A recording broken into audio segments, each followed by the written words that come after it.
Hello दोस्तों, आप लोगों ने सुना ही होगा कि आप जैसी संगत में रहेंगे आप वैसे ही हो जाएंगे।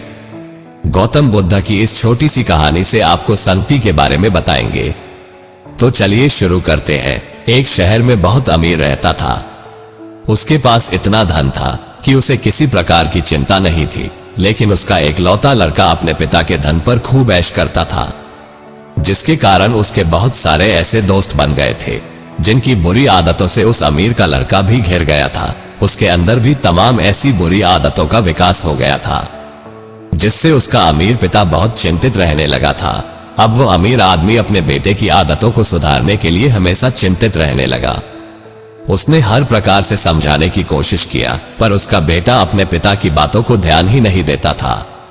तो ऐसे में परेशान होकर उसके पिता ने उसे एक सबक के जरिए संगति के असर के फायदे और नुकसान के बारे में सिखाना चाहा। इसके लिए वह अमीर आदमी अपने बेटे के साथ बाजार गया और वहां से कुछ सेब खरीदे और उन्हीं सेब के साथ एक सड़ा हुआ सेब खरीद लिया। फिर अपने बेटे के साथ घर लौटने के बाद सभी सेब को अलमारी में रखने को कहा। पिता की आज्ञा पाकर बेटे ने सभी सेब को एक साथ अलमारी में रख दिया। फिर कुछ दिन बाद पिता ने अपने बेटे से अलमारी में से सभी सेब लाने को कहा।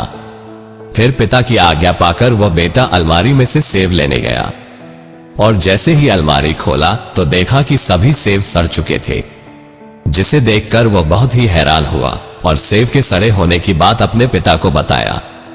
अपने बेटे की बात सुनकर पिता बोला, तो देखा बेटा, हमने उस दिन बाजार में अच्छे सेब के साथ एक सड़ा हुआ भी सेब खरीदा था, जो कि अच्छे सेब के साथ रखने पर सड़े सेब के संगत से सभी अच्छे सेब भी खराब हो चुके हैं। यही बात तुम्हारे साथ भी फिट बैठती है। यदि तुम बुरे दोस्तों की संगति में रहते हो तो तुम्हारी सोच और आदतें भी वैसे ही हो जाएगी, फिर चाहकर भी तुम अच्छे इंसान नहीं बन सकते हो। पिता की बात सुनकर अब उसको समझ में आ गया था कि कुसंगति के प्रभाव से अच्छा आदमी भी बुरा और सत्संगति की प्रभाव से बुरा इंसान भी अच्छा बन सकता है। और फिर उसने अपने पिता से अपने किए हुए गलती पर माफी मांगकर आगे से गलत लोगों की संगति छोड़ने का वचन दिया। कहानी से शिक्षा वो कहा गया है, न जैसी संगत वैसी ही रंगत, यानी आप जैसे लोगों के साथ रहेंगे वैसा ही बनेंगे। तो आपको भी अच्छा बनना है तो अच्छे लोगों के साथ अपनी संगति बनाए, क्योंकि अच्छे लोगों की सलाह आपको अच्छा ही बनाती है। मैं आशा करता हूँ कि आपको इस कहानी से कुछ न कुछ सीखने को तो मिला ही होगा। ऐसी और वीडियो के लिए